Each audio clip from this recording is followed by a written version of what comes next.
ਨਰਿੰਦਰ ਸਿੰਘ ਕਪੂਰ ਦੀ ਕਿਤਾਬ ਡੂੰਘੀਆਂ ਸਿਖਰਾਂ ਭਾਗ 6ਵਾਂ।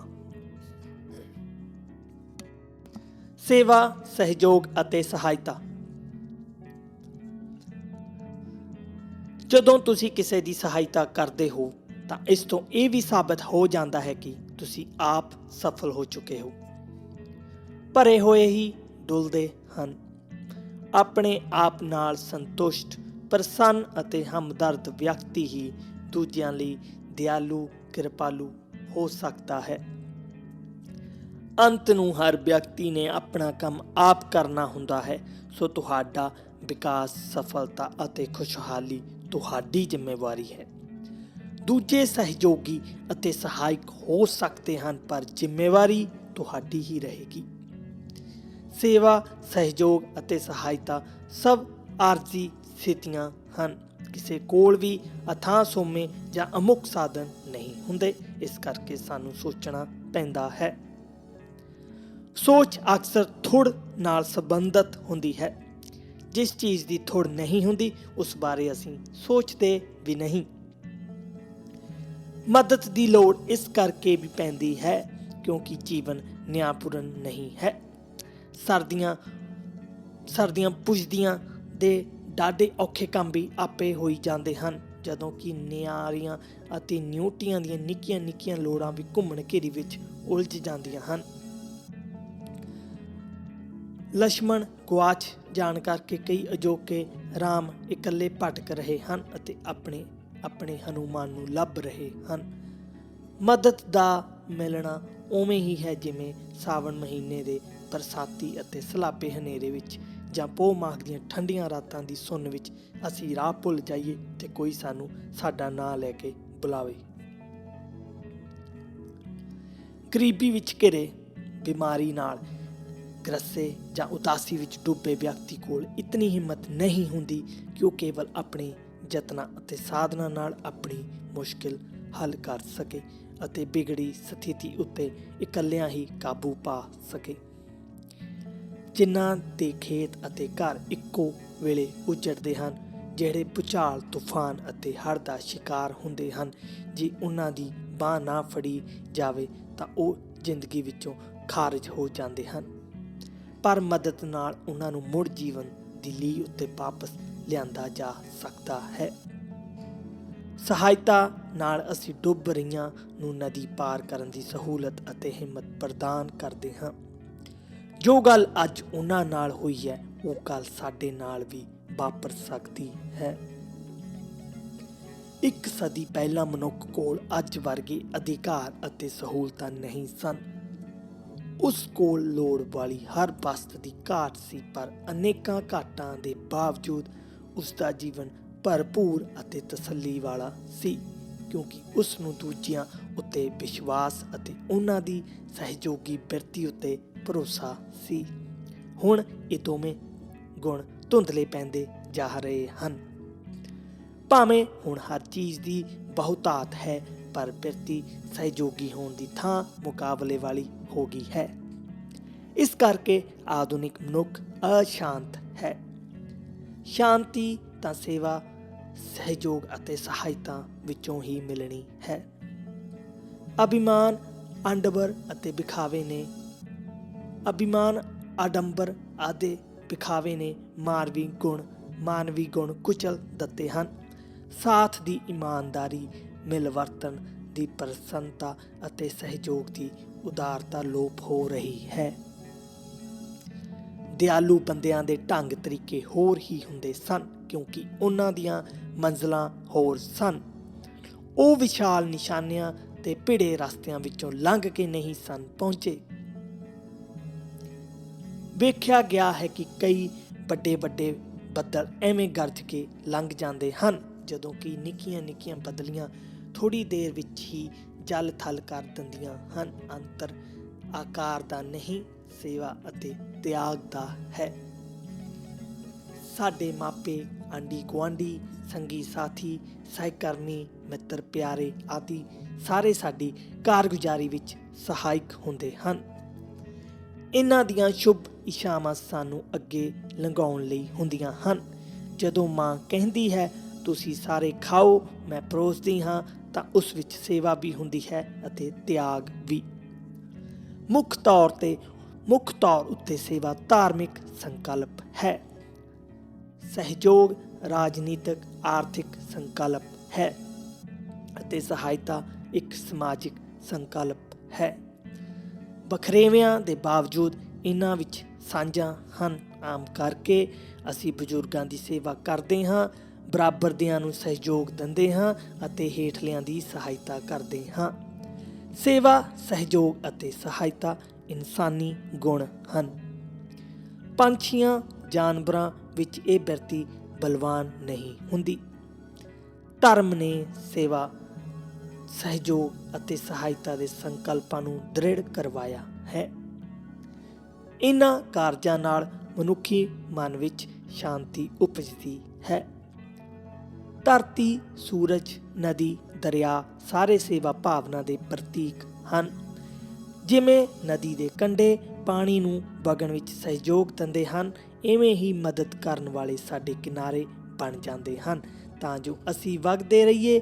ਨਦੀ ਦੇ ਕੰਢੇ ਪਾਣੀ ਨੂੰ ਅੱਗੇ ਕਰਕੇ ਆਪ ਪਿੱਛੇ ਰਹਿ ਜਾਂਦੇ ਹਨ।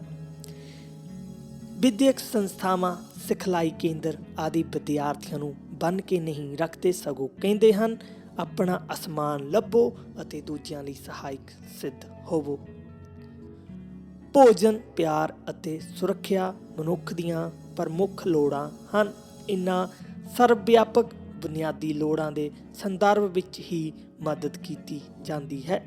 ਇਨ੍ਹਾਂ ਲੋੜਾਂ ਦੀ ਪੂਰਤੀ ਦੇ ਕਾਰਜਾਂ ਵਿੱਚੋਂ ਹੀ ਰਿਸ਼ਤੇ ਉਪਜਦੇ ਹਨ। ਜੋ ਕੁਝ ਵੀ ਅਸੀਂ ਖਾਂਦੇ, ਪੀਂਦੇ, ਪਹਿਨਦੇ, ਵਰਤਦੇ ਹਾਂ, ਉਹ ਕਿਸੇ ਦੀ ਮਿਹਨਤ ਦਾ ਸਿੱਟਾ ਹੁੰਦਾ ਹੈ। ਸੋ ਧੰਨਵਾਦੀ ਬਿਰਤੀ ਲੋੜੀਂਦੀ ਹੈ। ਧੰਨਵਾਦੀ ਹੋਣਾ ਸਿੱਖੋ। ਇਹ ਅਜਿਹੀ ਨੀਤੀ ਹੈ ਜਿਸ ਵਿੱਚ ਸਫਲਤਾ ਹੀ ਸਫਲਤਾ ਹੈ। ਧੰਨਵਾਦ ਆਮ ਕਰਕੇ ਵਡੇਰਿਆਂ, ਮਿਹਰਬਾਨੀਆਂ ਅਤੇ ਬਖਸ਼ਿਸ਼ਾਂ ਪ੍ਰਾਪਤ ਕਰਨ ਦੇ ਉਦੇਸ਼ ਵਿੱਚੋਂ ਉਪਜੀ ਭਾਵਨਾ ਦਾ ਪ੍ਰਗਟਾਵਾ ਹੁੰਦਾ ਹੈ।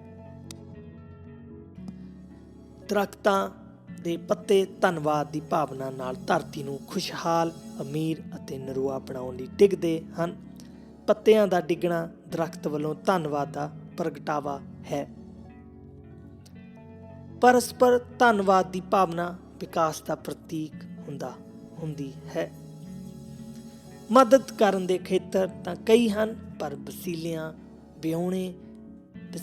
ਵਿਹੂਣੇ ਕਿਸੇ ਲਾਇਕ ਵਿਦਿਆਰਥੀ ਦੀ ਪੜ੍ਹਾਈ ਵਿੱਚ ਮਾਇਕ ਮਦਦ ਅਤੇ ਕਿਸੇ ਮਿਹਨਤੀ ਵਿਅਕਤੀ ਦੀ ਬਿਮਾਰੀ ਵਿੱਚ ਸਹਾਇਤਾ ਸਭ ਤੋਂ ਵੱਧ ਤਸੱਲੀ ਦਿੰਦੀ ਹੈ, ਕਿਉਂਕਿ ਇਹ ਨਿਰੰਤਰ ਧੰਨਵਾਦੀ ਰਹਿੰਦੇ ਹਨ। ਜਿਵੇਂ ਦਲਦਲ ਵਿੱਚ ਫਸੀ ਕਿਸੇ ਗਾਂ ਮੱਝ ਦੀ ਬਾਹਰ ਨਿਕਲਣ ਵਿੱਚ ਮਦਦ ਮੁਲਤਵੀ ਨਹੀਂ ਕੀਤੀ ਜਾ ਸਕਦੀ ਅਤੇ ਡੁੱਬਦੇ ਵਿਅਕਤੀ ਦਾ ਬਚਾਉਣਾ ਟਾਲਿਆ ਨਹੀਂ ਜਾ ਸਕਦਾ, ਇਵੇਂ ਹੀ ਕਈ ਖੇਤਰ ਹੁੰਦੇ ਹਨ ਜਿੱਥੇ ਫੌਰੀ ਮਦਦ ਦੀ ਲੋੜ ਪੈਂਦੀ ਹੈ। ਪੰਜਾਬੀਆਂ ਦਾ ਇਹ ਸੁਭਾਅ ਹੈ ਕਿ ਕਿਸੇ ਨਿਆਸਰੇ ਦੀ ਮਦਦ ਕਰਨ ਵਿੱਚ ਸੰਕੋਚ ਨਹੀਂ ਕਰਦੇ। ਰੋਂਦੀ ਹੋਈ ਇਸਤਰੀ ਦੀ ਮਦਦ ਲਈ ਪੰਜਾਬੀ ਪੁਰਸ਼ ਆਪਣਾ ਸਭ ਕੁਝ ਕੁਰਬਾਨ ਕਰ ਦਿੰਦਾ ਹੈ। ਇਹ ਉਸ ਦਾ ਸੁਭਾਵਕ ਵਿਹਾਰ ਹੈ ਅਤੇ ਅਜਿਹਾ ਕਰਨ ਲਈ ਪੰਜਾਬੀਆਂ ਦਾ ਇਤਿਹਾਸ ਉਹਨਾਂ ਨੂੰ ਪ੍ਰੇਰਦਾ ਹੈ। ਪਾਟੇ ਨੂੰ ਸਿਉਣ ਨਾਲ, ਡਿੱਗੇ ਨੂੰ ਚੁੱਕਣ ਨਾਲ ਅਤੇ ਨਿਆਸਰੇ ਨੂੰ ਸਹਾਰਾ ਦੇਣ ਨਾਲ ਅਸੀਂ ਆਤਮਕ ਅਤੇ ਭਾਵਕ ਪੱਖੋਂ ਖੁਸ਼ਹਾਲ ਹੁੰਦੇ ਹਾਂ। ਹਰੇਕ ਧਰਮ ਦਾ ਕੇਂਦਰੀ ਉਪਦੇਸ਼ ਨਿਆਸਰਿਆਂ ਦੀ ਸੇਵਾ ਕਰਨਾ ਹੈ ਅਤੇ ਹਰ ਕੋਈ ਕਿਸੇ ਨਾ ਕਿਸੇ ਪੱਖੋਂ ਨਿਆਸਰਾ ਹੁੰਦਾ ਹੈ। ਉਦਾਹਰਨ ਵਜੋਂ ਜਦੋਂ ਦ੍ਰੋਪਦੀ ਦਾ ਅਪਮਾਨ ਕੀਤਾ ਜਾ ਰਿਹਾ ਸੀ ਤਾਂ ਉਹ ਬੇਸ਼ਰਮਾਂ ਦੇ ਭਰੇ ਦਰਬਾਰ ਵਿੱਚ ਨਿਆਸਰੀ ਖਲੋਤੀ ਸੀ। ਉਸ ਦੀ ਨਿਆਸਰੀ ਸਥਿਤੀ ਨਿਰਲੱਜ ਮਰਦਾਂ ਦੀ ਅਣਖ ਨੂੰ ਬੰਗਾਰ ਸੀ। ਆਪਣੀ ਇੱਜ਼ਤ ਬਚਾਉਣ ਲਈ ਉਸ ਹਰ ਹੀਲਾ ਵਰਤਿਆ ਪਰ ਸਫਲ ਨਾ ਹੋਈ। ਪਰ ਜਿਉਂ ਹੀ ਉਸਨੇ ਅੰਤਲੀ ਆਸ ਕ੍ਰਿਸ਼ਨ ਨੂੰ ਧਿਆ ਕੇ ਮਦਦ ਲਈ ਹੱਥ ਫੈਲਾਏ, ਰਹਿਮ ਅਤੇ ਮਿਹਰ ਦੀ ਬਖਸ਼ਿਸ਼ ਹੋ ਗਈ ਅਤੇ ਕ੍ਰਿਸ਼ਨ ਨੇ ਦ੍ਰੋਪਦੀ ਦੀ ਇੱਜ਼ਤ ਨੂੰ ਆਪਣੀ ਜ਼ਿੰਮੇਵਾਰੀ ਬਣਾ ਲਿਆ। ਜਦੋਂ ਕੋਈ ਹਾਦਸਾ ਜਾਂ ਦੁਰਘਟਨਾ ਵਾਪਰਦੀ ਹੈ ਤਾਂ ਬਹੁਤੀ ਚਿੰਤਾ ਮਰ ਗਿਆ ਸੰਬੰਧੀ ਨਹੀਂ, ਪਿੱਛੇ ਰਹਿ ਗਿਆ ਸੰਬੰਧੀ ਹੁੰਦੀ ਹੈ। ਮਦਦ ਪਿੱਛੇ ਰਹਿ ਗਿਆ ਦੀ ਹੁੰਦੀ ਹੈ। ਮਦਦ ਦਾ ਉਦੇਸ਼ ਮਦਦ ਲੈਣ ਵਾਲੇ ਨੂੰ ਆਪਣੇ ਪੈਰਾਂ ਤੇ ਖੜਾ ਕਰਕੇ ਸੁਤੰਤਰ ਕਰਨਾ ਹੁੰਦਾ ਹੈ। ਕਈ ਵਾਰੀ ਕਿਸੇ ਨੂੰ ਸੁਣਨਾ ਹੀ ਮਦਦ ਹੈ। ਕਈ ਵਾਰੀ ਕਿਸੇ ਕੋਲ ਬਹਿਣਾ ਅਤੇ ਹੱਲਾਸ਼ੇਰੀ ਦੇਣਾ ਹੀ ਸਹਾਇਤਾ ਹੈ। ਜੋ ਕੁਝ ਲੋਕ ਆਪ ਕਰ ਸਕਦੇ ਹਨ ਅਤੇ ਉਹਨਾਂ ਨੂੰ ਕਰਨਾ ਚਾਹੀਦਾ ਹੈ, ਉਹ ਕੁਝ ਕਰਨਾ ਮਦਦ ਨਹੀਂ ਹੁੰਦੀ। ਮਦਦ ਦਾ ਉਦੇਸ਼ ਡੁੱਲ ਗਏ ਜਾਂ ਖਾਲੀ ਹੋਏ ਨੂੰ ਭਰਨਾ ਹੈ। ਮਦਦ ਉਸ ਦੀ ਹੀ ਕੀਤੀ ਜਾਣੀ ਚਾਹੀਦੀ ਹੈ ਜੋ ਆਰਜ਼ੀ ਤੌਰ ਤੇ ਆਪਣਾ ਕੰਮ ਕਰਨ ਵਿੱਚ ਅਸਮਰਥ ਹੋਵੇ। ਕੁਝ ਖੇਤਰ ਹਨ ਜਿਨ੍ਹਾਂ ਵਿੱਚ ਮਦਦ ਨਹੀਂ ਕੀਤੀ ਜਾਣੀ ਚਾਹੀਦੀ, ਜਿਵੇਂ ਦੂਜਾ ਮਕਾਨ ਜਾਂ ਦੂਜੀ ਕਾਰ ਖਰੀਦਣ ਲਈ, ਮਹਿੰਗੇ ਸ਼ੌਂਕ ਪਾਲਣ ਲਈ, ਮਨੋਰੰਜਨ ਵਾਸਤੇ ਵਿਦੇਸ਼ ਦੌਰੇ ਲਈ। ਸਹਾਇਤਾ ਬੁਨਿਆਦੀ ਲੋੜਾਂ ਦੀ ਪੂਰਤੀ ਲਈ ਹੁੰਦੀ ਹੈ, ਇੱਛਾਵਾਂ ਦੀ ਪੂਰਤੀ ਲਈ ਨਹੀਂ। ਜੋ ਮਦਦ ਕਰਦੇ ਹਨ ਉਹਨਾਂ ਨੇ ਮਦਦ ਲਈ ਦਿੱਤੇ ਜਾਣ ਵਾਲੇ ਧਨ ਨੂੰ ਮਿਹਨਤ ਅਤੇ ਕੁਰਬਾਨੀਆਂ ਕਰਕੇ ਆਪਣੇ ਆਪ ਅਤੇ ਆਪਣੇ ਪਰਿਵਾਰ ਨੂੰ ਵਿਰਵੇ ਰੱਖ ਕੇ ਇਕੱਤਰ ਕੀਤਾ ਹੁੰਦਾ ਹੈ ਅਤੇ ਉਸ ਉੱਤੇ ਟੈਕਸ ਵੀ ਅਦਾ ਕੀਤਾ ਹੁੰਦਾ ਹੈ। ਮਦਦ ਕਰਨ ਤੋਂ ਪਹਿਲਾਂ ਇਹ ਜਾਣਨਾ ਜ਼ਰੂਰੀ ਹੈ ਕਿ ਮਦਦ ਲੈਣ ਵਾਲੇ ਨੇ ਆਪਣੇ ਵਸੀਲੇ ਕਿਵੇਂ ਵਰਤੇ ਹਨ ਅਤੇ ਆਪਣੇ ਜੀਵਨ ਨੂੰ ਜੀਵਿਆ ਕਿਵੇਂ ਹੈ। ਲੋਕ ਅਕਸਰ ਕਹਿੰਦੇ ਹਨ ਕਿ ਲੋੜ ਵੇਲੇ ਰਿਸ਼ਤੇਦਾਰ ਮਦਦ ਨਹੀਂ ਕਰਦੇ, ਜਦੋਂ ਕਿ ਵਾਸਤਵਿਕਤਾ ਇਹ ਹੈ ਕਿ ਜੇ ਤੁਹਾਨੂੰ ਮਦਦ ਦੀ ਲੋੜ ਹੈ ਅਤੇ ਤੁਸੀਂ ਮਦਦ ਕੀਤੇ ਜਾਣ ਦੇ ਯੋਗ ਹੋ ਤਾਂ ਰਿਸ਼ਤੇਦਾਰ ਵੀ ਮਦਦ ਕਰਨਗੇ। ਉਹ ਅਕਸਰ ਮਦਦ ਇਸ ਲਈ ਨਹੀਂ ਕਰਦੇ ਕਿਉਂਕਿ ਉਹ ਤੁਹਾਨੂੰ ਚੰਗੀ ਤਰ੍ਹਾਂ ਜਾਣਦੇ ਹੁੰਦੇ ਹਨ।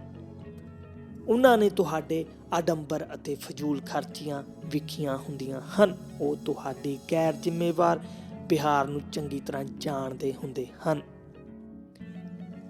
ਗੈਰ ਜ਼ਿੰਮੇਵਾਰ ਵਿਹਾਰ ਪਰਿਵਾਰ ਵਿੱਚ ਹੀ ਨਹੀਂ ਸਗੋਂ ਸਮੁੱਚੇ ਸਮਾਜ ਵਿੱਚ ਵੀ ਅਸ਼ਾਂਤੀ ਹੀ ਫੈਲਾਉਂਦਾ ਹੈ। ਲੰਮੇ ਰਿਸ਼ਤੇ ਇਸ ਆਧਾਰ ਤੇ ਨਹੀਂ ਚੱਲਦੇ ਕਿ ਕਹਿਣ ਉੱਤੇ ਸਹਾਇਤਾ ਕਰੋਗੇ ਜਾਂ ਸਹਾਇਤਾ ਮਿਲੇਗੀ, ਸਗੋਂ ਇਸ ਵਿਸ਼ਵਾਸ ਤੇ ਚੱਲਦੇ ਹਨ ਕਿ ਜੇ ਲੋੜ ਪਈ ਤਾਂ ਸਹਾਇਤਾ ਲਈ ਕਹਿਣਾ ਨਹੀਂ ਪਵੇਗਾ। ਜਿਹੜੇ ਵਿਅਕਤੀ ਆਪਣੇ ਆਪ ਦੀ ਚੰਗੀ ਦੇਖਭਾਲ ਕਰਦੇ ਹਨ ਉਹ ਸੰਜਮੀ ਹੁੰਦੇ ਹਨ ਅਤੇ ਉਹ ਹੀ ਦੂਜਿਆਂ ਦਾ ਕੁਝ ਸਵਾਰ ਸਕਦੇ ਹਨ। ਲਾਪਰਵਾਹ ਅਤੇ ਸੁਸਤ ਵਿਅਕਤੀ ਆਪਣਾ ਤਾਂ ਨੁਕਸਾਨ ਕਰਦੇ ਹੀ ਹਨ, ਉਹ ਦੂਜਿਆਂ ਨੂੰ ਵੀ ਵੱਡੇ ਘਾਟੇ ਪਾਉਂਦੇ ਹਨ। ਜੇ ਅਜਿਹੇ ਵਿਅਕਤੀ ਦੀ ਤੁਸੀਂ ਇੱਕ ਵਾਰੀ ਮਦਦ ਕਰੋਗੇ, ਉਹ ਕੁਝ ਹੀ ਦਿਨਾਂ ਵਿੱਚ ਫਿਰ ਬੇਵਕਤੇ ਆ ਕੇ ਕੋਈ ਨਵਾਂ ਬਹਾਨਾ ਲਾ ਕੇ ਹੋਰ ਮਦਦ ਮੰਗੇਗਾ ਅਤੇ ਧੰਨਵਾਦੀ ਹੋਣ ਵਾਲੀ ਖੁਸ਼ੀ ਦੇਣ ਦੀ ਥਾਂ ਸਿਰਦਰਦੀ ਬਣ ਜਾਵੇਗਾ। ਬਹੁਤੇ ਰਿਸ਼ਤੇਦਾਰ ਪਹਿਲਾਂ ਸਲਾਹ ਮਸ਼ਵਰੇ ਲਈ ਆਉਂਦੇ ਹਨ। ਮਾਇਕ ਸਹਾਇਤਾ ਉਹ ਦੂਜੀ ਜਾਂ ਤੀਜੀ ਮਿਲਣੀ ਵਿੱਚ ਮੰਗਦੇ ਹਨ। ਜਿਵੇਂ ਪਹਿਲੀ ਮਿਲਣੀ ਵਿੱਚ ਕਹਿਣਗੇ, ਮੇਰੀ ਕਾਰ ਠੀਕ ਨਹੀਂ ਚੱਲਦੀ, ਬਦਲਣੀ ਚਾਹੁੰਦਾ ਹਾਂ, ਨਵੀਂ ਲਈਏ ਕਿ ਪੁਰਾਣੀ। ਦੂਜੀ ਮਿਲਣੀ ਵਿੱਚ ਪੁੱਛਣਗੇ, ਲੈਣੀ ਤਾਂ ਨਵੀਂ ਹੀ ਹੈ ਪਰ ਲਈਏ ਕਿਹੜੀ। ਤੀਜੀ ਮਿਲਣੀ ਵੇਲੇ ਤੁਹਾਨੂੰ ਪੁੱਛਣਾ ਪਵੇਗਾ, ਤੁਹਾਨੂੰ ਸਲਾਹ ਚਾਹੀਦੀ ਹੈ ਜਾਂ ਪੈਸੇ, ਅਤੇ ਉਹ ਉਵੇਂ ਹੱਸਣਗੇ ਜਿਵੇਂ ਉਧਾਰ ਲੈਣ ਵਾਲਾ ਗਾਹਕ ਦੁਕਾਨਦਾਰ ਦੀ ਗੱਲ ਤੇ ਹੱਸਦਾ ਹੈ। ਅਜਿਹਿਆਂ ਦੀ ਸਹਾਇਤਾ ਕਰੋਗੇ ਤਾਂ ਵੀ ਅਤੇ ਜੇ ਨਹੀਂ ਕਰੋਗੇ ਤਾਂ ਵੀ ਰਿਸ਼ਤੇ ਵਿੱਚੋਂ ਨਿੱਘ ਮੁੱਕ ਜਾਵੇਗਾ। ਲਾਪਰਵਾਹ ਬੰਦੇ ਦੀ ਸਹਾਇਤਾ ਜਾਂ ਦੇਖਭਾਲ ਕਰਨੀ ਬੜਾ ਔਖਾ ਕਾਰਜ ਹੈ। ਨਾਲਾਇਕ ਬੱਚੇ ਪਾਲਣੇ ਬੜੇ ਮੁਸ਼ਕਿਲ ਹੁੰਦੇ ਹਨ। ਅਕ੍ਰਿਤ ਘਣ ਦੀ ਅਕ੍ਰਿਤ ਘਣਤਾ ਨੂੰ ਭੁਲਾਇਆ ਨਹੀਂ ਜਾ ਸਕਦਾ। ਇੱਕ ਵਾਰੀ ਇੱਕ ਕਿਸਾਨ ਨੇ ਖੇਤ ਵਾਹੁਣ ਲਈ ਇੱਕ ਬਲਦ ਅਤੇ ਸਵਾਰੀ ਲਈ ਇੱਕ ਘੋੜਾ ਰੱਖਿਆ ਹੋਇਆ ਸੀ। ਇੱਕ ਦਿਨ ਬਲਦ ਨੇ ਘੋੜੇ ਨੂੰ ਕਿਹਾ, ਮੈਂ ਥੱਕ ਗਿਆ ਹਾਂ, ਆਰਾਮ ਕਰਨਾ ਚਾਹੁੰਦਾ ਹਾਂ, ਕੱਲ ਸਵੇਰੇ ਮੈਂ ਚਾਰਾ ਨਹੀਂ ਖਾਵਾਂਗਾ। ਕਿਸਾਨ ਸਮਝ ਜਾਵੇਗਾ ਕਿ ਮੈਂ ਬਿਮਾਰ ਹਾਂ, ਉਹ ਤੈਨੂੰ ਜੋਤ ਲਵੇਗਾ।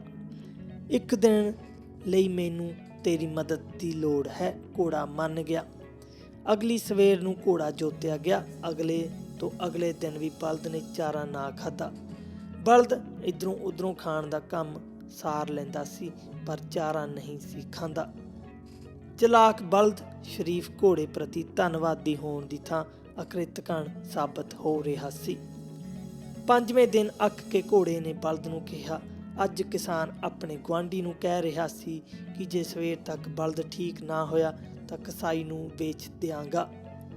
ਕਸਾਈ ਕੋਲ ਵੇਚੇ ਜਾਣ ਦੇ ਡਰ ਕਾਰਨ ਬਿਮਾਰੀ ਦਾ ਪਖੰਡ ਕਰਨ ਵਾਲੇ ਘੋੜੇ ਦਾ ਰਿਸ਼ਤੇਦਾਰ ਬਲਦ ਅਗਲੀ ਸਵੇਰ ਤੋਂ ਚਾਰਾ ਖਾਣ ਲੱਗ ਪਿਆ। ਉਸ ਤੋਂ ਮਗਰੋਂ ਘੋੜਾ ਬਲਦ ਦੀਆਂ ਤਕਲੀਫਾਂ ਅਤੇ ਦੁੱਖਾਂ ਦੀ ਕਹਾਣੀ ਸੁਣ ਲੈਂਦਾ ਸੀ, ਪਰ ਮਦਦ ਦੀ ਕੋਈ ਪੇਸ਼ਕਸ਼ ਨਹੀਂ ਸੀ ਕਰਦਾ। ਦੋਸਤੀ ਜਾਂ ਰਿਸ਼ਤੇਦਾਰੀ ਘੋੜੇ ਨਾਲ ਅਤੇ ਬਲਦ ਦੀ ਬਲਦ ਨਾਲ ਚੱਲ ਸਕਦੀ ਹੈ, ਘੋੜੇ ਦੀ ਬਲਦ ਨਾਲ ਨਹੀਂ।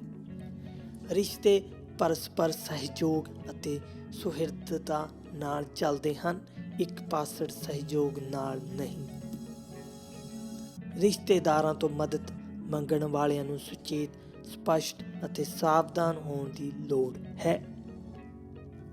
ਕੋਈ ਵੀ ਵਿਅਕਤੀ ਸਵੈ ਸਿਰਜਿਆ ਨਹੀਂ ਹੁੰਦਾ, ਉਸ ਦੇ ਜੀਵਨ ਵਿੱਚ ਅਨੇਕਾਂ ਵਿਅਕਤੀਆਂ ਦਾ ਯੋਗਦਾਨ ਹੁੰਦਾ ਹੈ।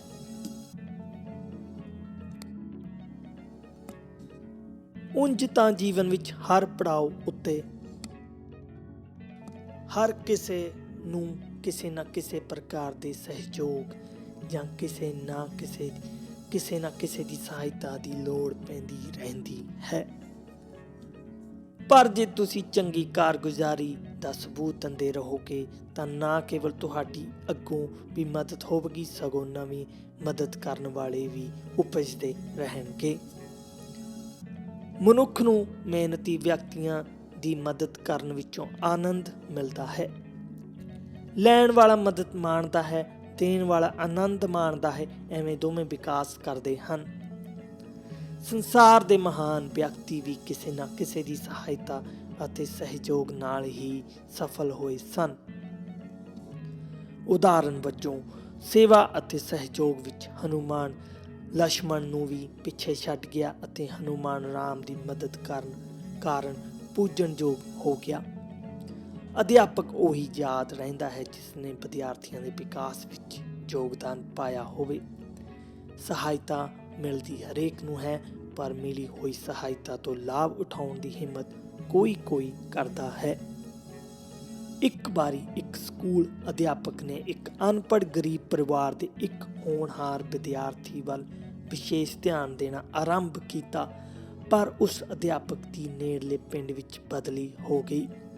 ਅਧਿਆਪਕ ਨੇ ਗਰੀਬ ਮਾਪਿਆਂ ਨੂੰ ਉਸ ਵਿਦਿਆਰਥੀ ਨੂੰ ਆਪਣੇ ਕੋਲ ਆਪਣੇ ਪਰਿਵਾਰ ਵਿੱਚ ਰੱਖ ਕੇ ਪੜ੍ਹਾਉਣ ਦੀ ਪੇਸ਼ਕਸ਼ ਕੀਤੀ, ਪਰ ਸ਼ਰੀਕ ਨੇ ਵਿਦਿਆਰਥੀ ਦੇ ਪਿਤਾ ਨੂੰ ਕਿਹਾ, ਮਾਸਟਰ ਤੇਰੀ ਮਜਬੂਰੀ ਵੇਖ ਗਿਆ ਹੈ, ਤੇਰੇ ਮੁੰਡੇ ਨੂੰ ਆਪਣੇ ਘਰ ਰੱਖ ਕੇ ਆਪਣੀ ਧੀ ਉਸ ਨਾਲ ਵਿਆਹ ਦੇਵੇਗਾ। ਐਵੇਂ ਸਹਿਯੋਗ ਦਾ ਸੱਚਾ ਅਫਸਰ ਅਜਾਈ ਚਲਾ ਗਿਆ। ਵਿੱਦਿਆ ਦਾ ਦਾਨ ਮਿਲ ਰਿਹਾ ਸੀ, ਪਰ ਲੈਣ ਵਾਲਾ ਅਕਲ ਦਾ ਕਟੋਰਾ ਛੋਟਾ ਸੀ। ਮੈਲੇ ਕਟੋਰੇ ਵਿੱਚ ਸਵੱਛ ਵਸਤ ਵੀ ਮੈਲੀ ਹੋ ਜਾਂਦੀ ਹੈ। ਦਾਨ ਵੀ ਸਹਿਯੋਗ ਅਤੇ ਸਹਾਇਤਾ ਨਾਲ ਮਿਲਦਾ ਜੁਲਦਾ ਸੰਕਲਪ ਹੈ, ਪਰ ਦਾਨ ਵੱਖਰੇ ਸੁਭਾਅ ਵਾਲਾ ਸੰਕਲਪ ਹੈ। ਦਾਨ ਕਰਨਾ ਇੱਕ ਧਾਰਮਿਕ ਬਿਰਤੀ ਹੈ, ਪਰ ਅਕਸਰ ਇਸ ਵਿੱਚ ਕੋਈ ਗਰਜ ਲੁਕੀ ਹੁੰਦੀ ਹੈ। ਦਾਨ ਦਾ ਸੰਬੰਧ ਅਗਲੇ ਜਨਮ ਨੂੰ ਸੁਧਾਰਨ ਨਾਲ ਹੈ। ਸੱਚੇ ਦਾਨ ਦੀ ਇਹ ਸ਼ਰਤ ਹੈ ਕਿ ਉਹ ਉਸ ਨੂੰ ਦਿੱਤਾ ਜਾਂਦਾ ਹੈ ਜਿਸ ਨੂੰ ਅਸੀਂ ਜਾਣਦੇ ਨਹੀਂ ਹੁੰਦੇ। ਦਾਨ ਉਹ ਸਹਾਇਤਾ ਹੈ ਜੋ ਦੇ ਕੇ ਭੁਲਾ ਦਿੱਤੀ ਜਾਂਦੀ ਹੈ। ਦਾਨ ਦਾ ਗੁਪਤ ਹੋਣਾ ਇਸ ਦਾ ਬੁਨਿਆਦੀ ਗੁਣ ਹੈ। ਦੱਸ ਕੇ ਵਿਖਾ ਕੇ ਕੀਤਾ ਦਾਨ ਨਹੀਂ, ਭਿੱਖਿਆ ਹੈ। ਦਾਨ ਲੈਣ ਵਾਲੇ ਨੂੰ ਦਾਨ ਦੇਣ ਵਾਲੇ ਦਾ ਪਤਾ ਹੁੰਦਾ ਹੈ, ਪਰ ਦਾਨ ਦੇਣ ਵਾਲੇ ਨੂੰ ਦਾਨ ਲੈਣ ਵਾਲੇ ਨੂੰ ਦਾਨ ਦੇਣ ਵਾਲੇ ਦਾ ਪਤਾ ਹੁੰਦਾ ਹੈ, ਪਰ ਦਾਨ ਦੇਣ ਵਾਲੇ ਨੂੰ ਲੈਣ ਵਾਲੇ ਦਾ ਪਤਾ ਨਹੀਂ ਹੁੰਦਾ।